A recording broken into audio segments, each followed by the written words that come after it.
this much, that it would just be, oh, maybe it'll just be Halo 2 maps and just single players for the other games. I mean, how do you physically make this project when it's 4 games, each getting some sort of graphical treatment with all the maps? How is that even possible?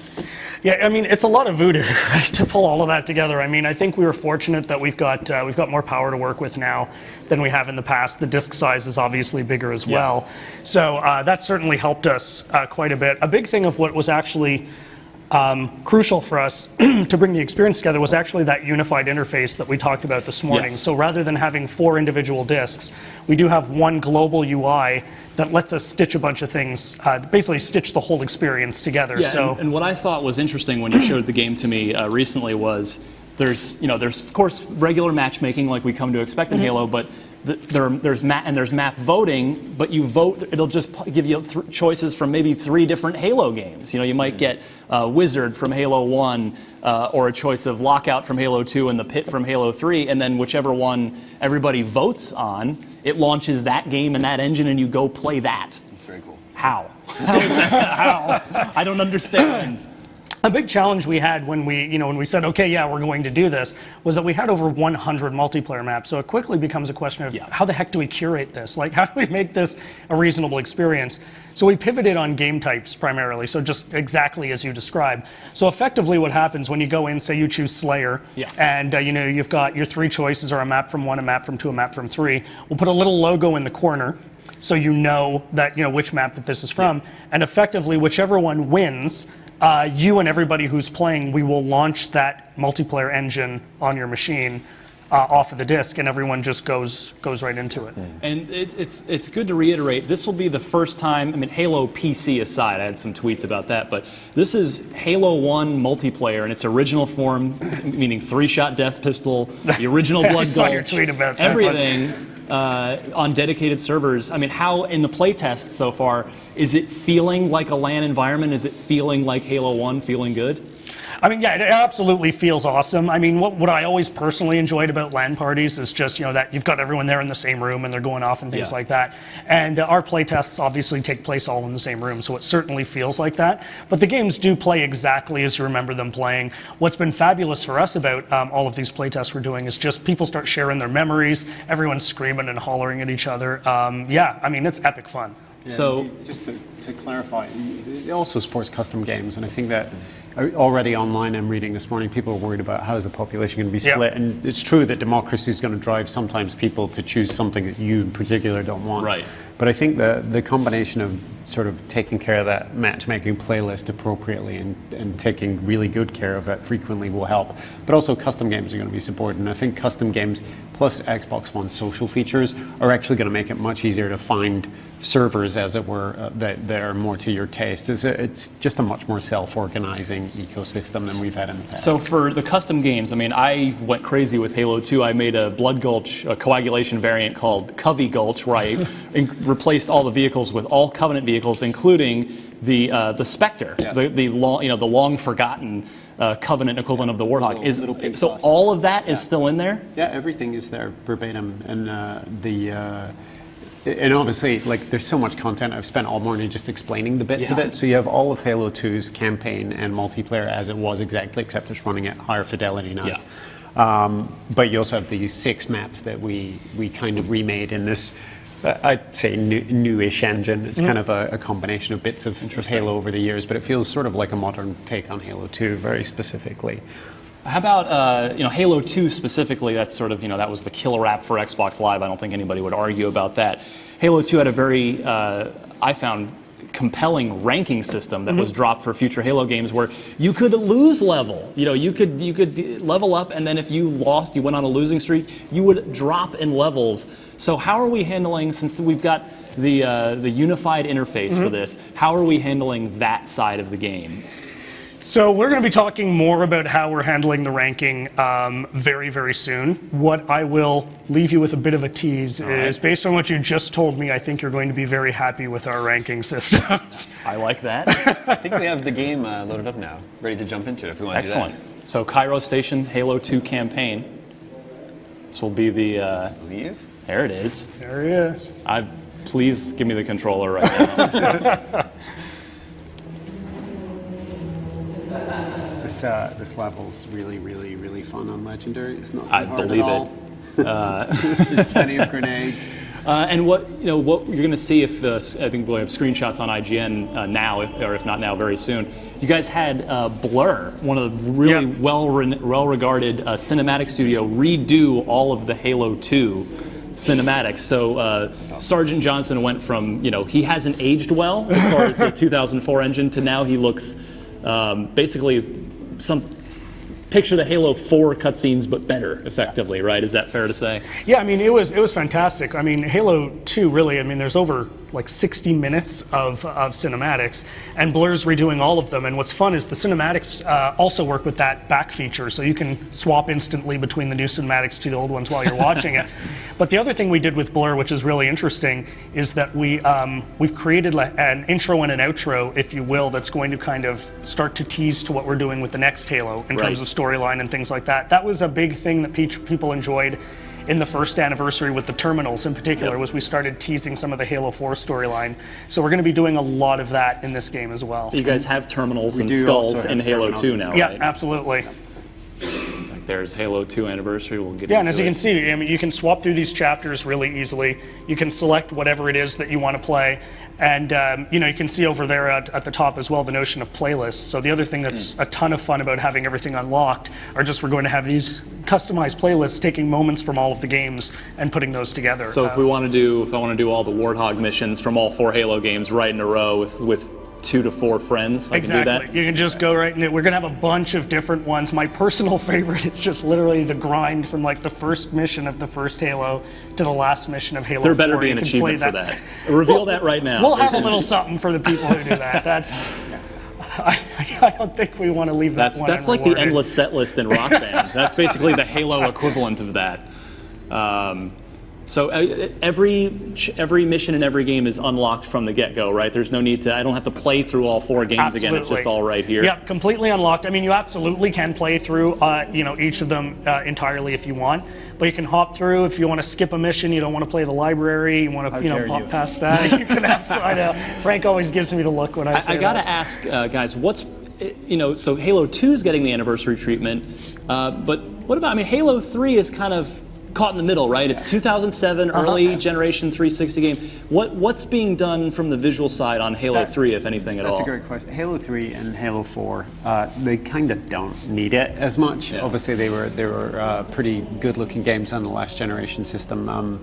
They both really benefit though from going to 1080p, 60 frames a second, and some of the changes isn't necessarily just in resolution or sort of overall fidelity. Some of the things that we did, especially in Halo 4, there's some detail and data in the graphics that is just showing up now in a way that it wouldn't before. And you can think of it kind of like a Blu-ray remaster in some ways. Right. And some of that's just a sort of natural evolution of just bumping it onto that bigger GPU with more RAM and so on. But they both look pretty modern. Halo 4 in particular, and I would say this, of course, but it kind of looks almost like a next-gen game.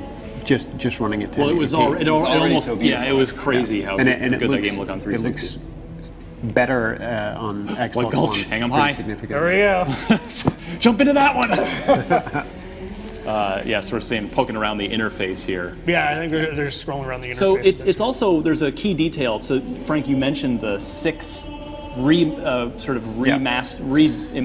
Halo 2 multiplayer maps that are being done in an Xbox One engine. That's in addition to, they're all there in their original classic form. This is in addition to, and Max Hoberman, the original Halo 2 multiplayer lead, who started Certain Affinity and has done a lot of Halo multiplayer maps for you guys.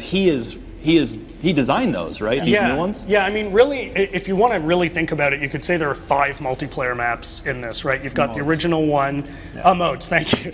The original one, the original 2. What happened to 100? Oh my God. The original 1, 2, 3, 4, and also this newer one that we've done for these new 6 reimagined maps. It was really interesting with Max, as we said, he was the original designer on these things. When we started working on this and I called him up, he was all in. He was just really excited to be able to do it. Then we sat down with him and just started talking, like, what are things you wanted to do that you couldn't necessarily get done, either for time, either for technology, things like that. And as you look at these maps today, what are, how would you like to envision these? So it was just a fabulous process working through with Max and the rest of the team over there and bringing these maps to life. And we showed you guys Ascension today, and we'll be rolling out some of the other maps as we get closer to launch. And let's touch on, so Halo 1, of course we talked about the multiplayer. The campaign, it is the anniversary edition of the Halo 1 campaign. So with that one, we can. It sounds like it's not being given maybe the full Halo 2 style treatment where it's built for Xbox One, but it is the switch back and forth between classic and the sort of modern, the refreshed look we saw a few years ago. Absolutely, yeah. So it's the same one we launched at. Here we go. We're in the Cairo station. 1080p, 60 frames. So you know what? I wanted to ask you guys this. I believe you had confirmed this for me earlier. 2-player online co-op for the first time in the Halo campaign, correct? Halo 2 campaign? That's right. Yeah, we're going to have that for in particular for 2, 3, and 4. Yep. We're going to have those across the board on those, which is going to be a tremendous amount of fun. Similar for Forge as well. You're going to be able to Forge on 2, 3, and 4. Awesome. Forge on 2? That's correct. How is that possible? That's more the magic. Yeah, I know. I saw some speculation just before we got here, actually, like people wondering if we were doing Forge for those or not. And yeah, we absolutely are. Yeah, when I met with you guys just a few weeks ago, you hadn't confirmed it, and I put it in my. I have a big preview piece that breaks down everything on IGN right now. I need to actually go in and update that with some good news. I want to keep you going. Yeah, no, so absolutely. So when we spoke, what was it, 3 weeks ago? Yeah, something like that. We were close to locking it, but we weren't 100%. And between now and then, that has locked and confirmed. So, Dan and Frank, I want to have you talk us through here what's going on. Well, you're coming up to about the visual fidelity and exactly what's going on under the hood here. Caveat the whole thing. This is obviously work in progress. Sure. This is going to get better and better as we keep working through it. And there's definitely with this kind of development, there's a lot of layering that goes in, even more so than building a game from scratch. Yeah. And but we're pretty happy with this. Yeah, and it's funny. Sometimes the change is really jarring and frightening, but sometimes it's kind of testament to how well built the game environment was in the first place. And we saw that with the original Anniversary. But yeah, and the other thing is the switch is instant now. Previously there was a little bit of lag as you switch between the memory and screen buffers, and now that switch is 100% instant. You can do it in the middle of a firefight and survive. So are these Elite and Grunt models built off? Are these the Halo 4 ones? Are these all new models that have been done for the enemies? So we grabbed from a number of different games actually to pull them together for this. As you can see, there's a pretty stark difference even between the characters here as you're swapping back and forth. So really there's no one answer to that. We grabbed across the board and made modifications on a case by case. But yeah, you can really tell that's one of the things we wanted to do. People really enjoyed that swap so much, and we wanted to evolve that as well for Xbox One. As Frank alluded to, there was that fade in, fade out on the first one, and we've just got obviously more power to work with now. So a big thing was just to make that swap instantaneous. Frank, this is something in particular that I've talked to you about before. I'm curious, with the Halo 2 anniversary in particular, was there ever any consideration or investigation done into the infamous E3 2003 single-player demo? The game, that mission that never made the game. We talked about making that playable for this. Yeah, we talked about it. I think the problem is that in a very real sense, it's a completely different engine than all of the other ones. So you'd have to bubble off this segment of the engine. The content, and Joe is, I believe, at the show. He'll speak to this as well. The content is all real and it all functions. It all functions. The problem is if you deviate from the safe sort of bug-tested areas in any way, it immediately instantly crashes. And we looked at it, and it was just the experience itself. You may as well enjoy the video of Joe doing it. For one thing, he's more charismatic than I am, and for another, like he's playing the safe parts of it. If you deviate from that, you crash the game. Well, it's hard to argue about one little omission when there's all that stuff on one disc for $60. We actually have a few minutes before our next game demo. So Ryan, lightning round. Any last-minute questions you want to ask? You want to reveal any of the other 5 Xbox One-ified Halo 2 maps while we're sitting here? I absolutely do in a couple of months.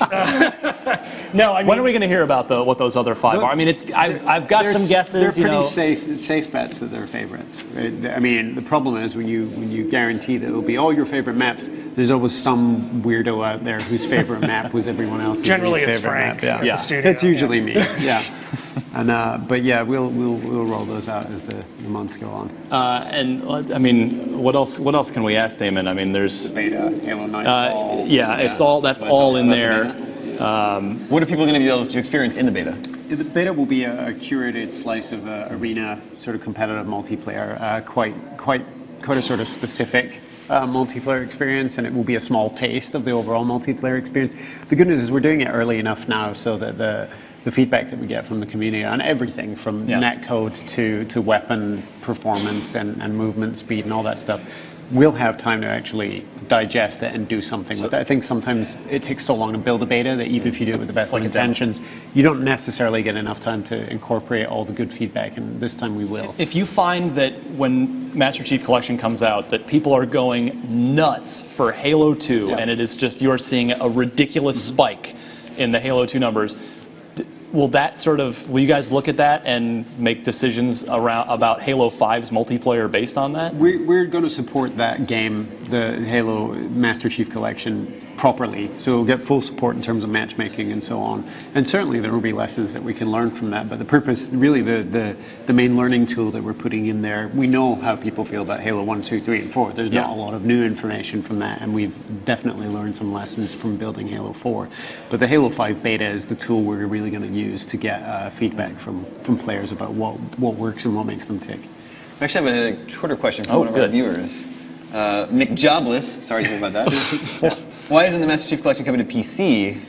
When can PC gamers finish the fight? We're concentrating on the Xbox One version right now. That's not to say that the PC version's impossible, but it's not currently in the plan. So, fair enough. But as you know, Microsoft is taking PC pretty seriously as a gaming platform. The Master Chief Collection was unveiled officially at the Microsoft press conference earlier today. How do you guys feel when you're standing by watching? Do you stand by with pride, or do you a little like you're nervous? naked terror because you're up there, right? With the controller. No, I mean, it was fabulous, right? I mean, we've been working on this for a long time. And, you guys may have noticed we had a few leaks leading up to the press conference. What was fascinating for myself and the development team is, first of all, the excitement, right? There's that unintentional validation of what you're doing. And people are like, oh, wow, if they are doing this, this is awesome. Yeah. It was also great to see the speculation of stuff that it would be great if they did this, but they'd never do that. And, things like all of the individual multiplayer engines and things like that. And then to Frank's point, then there's the naked terror of actually getting up there as you unveil your child and hope nobody thinks it's horrific. It doesn't crash. So no, it was really rewarding. We obviously felt fabulous about what it was we were doing. This was absolutely a labor of love for us. I mean, going back to your question at the beginning, how do you do this? I mean, these were features and things driven by the team out of love for Halo, and I think people really picked up on that. Quickly, what's each of your guys' favorite Halo multiplayer map of all 4? We've got over 100 and Beaver Creek. Beaver Creek. Frank, mine's definitely Lockout, but we were talking earlier. I think Colossus doesn't get enough love. I like great Colossus for oddball, oddball, yeah, absolutely. And it's got a place in Team Slayer, for sure. I actually like Blood Gulch. Can't go wrong. That is We're good. blocking the teleporters with the vehicles. We do have another Twitter question lined up here. Darren asks, will there be Halo 2 Anniversary sold separately on its own, like Halo 1 Anniversary? $59.99. Well, come on, if you don't want the other games, just ignore them. Yeah, and it's still a good deal, I think. No, there's no plans to separate them right now. As Dan said, putting a unified interface in this was almost as much work as the rest of it. We, as a studio, wanted people to have the whole Master Chief story so that they could seamlessly go from 1 through to Halo 5 Guardians and have this complete sort of epic tale that is being spun over more than a decade now. BXR, Super Jump, all going to work because the code's untouched, right? The glitches that worked when the game was kind of retired will still work. I would say that something like Super Bounce is weird because that's a kind of a havoc bug in Halo 2.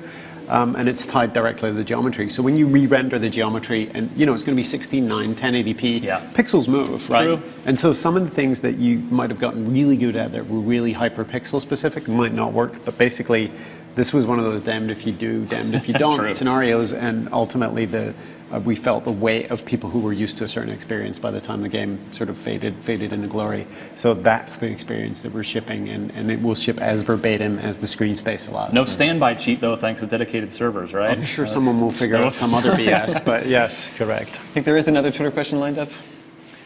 Jake Sarmiento, will Master Chief Collection contain local play still? Split screen, how about System Link, too? Split screen System Link. The split screen is supported, correct? System Link is in the plan. We'll have more to say about that later. But System Link is tricky even at the best of times. Interesting. So, but the plan currently is to make everything work the way you'd expect. You guys are here at E3, obviously showing off your game. Is there another game at E3 you guys are excited about seeing? So most of the stuff I've seen or been exposed to is Sunset Overdrive. I think Last Guardian's definitely coming out, right? That's no, yes, too soon. But the wow. I actually like being surprised. So it's not so much about the ones that we already do know about. It's about the things that you didn't expect. So Crackdown, obviously, I'm a Crackdown fan. Yes. But I'm interested to see what the other guys have. Really interested to see what Nintendo does this year. I think Miyamoto's announcing some of his stuff tomorrow. And that's always going to be a joy. So, fingers crossed. I think we had a good show. It was all games, and now the other guys get to have their turn. Yeah, I'm eager to see what else comes up. I don't know. Ori made me sad. Oh yeah, today. But in a good way, right? In a good way. So Yeah, good. it looked beautiful. I love what they're going for. I can't wait to check that out. And yeah, I'm hoping to see a couple of surprises this year. This is our last Twitter question we've got lined up here. Timo asks, will DLC maps such as Citadel from Halo 3 be available in Anniversary? So basically, if the map ever shipped on Halo 1, 2, 3, or 4, it will be in the game. It is quite literally every map ever shipped ever with on one 1, 2, exception, 3, and 4. which is the extra PC maps. Which is the extra PC. So there's a couple of maps that only appeared in the PC version. They're also Infinity. making it into this. So. Master Chief Collection seems like an awesome package. Yes. Halo fans are going to go nuts over it. It's out November 11th this year. I'm already going nuts, Damon. I know, right? You trying to contain it. I'm still waiting for you to jump on the table. Just let it out. Just go. Thank you so much for bringing the game by today. Thanks, guys. Thanks a lot, guys. We're going to take a quick break, then we're going to have a demo of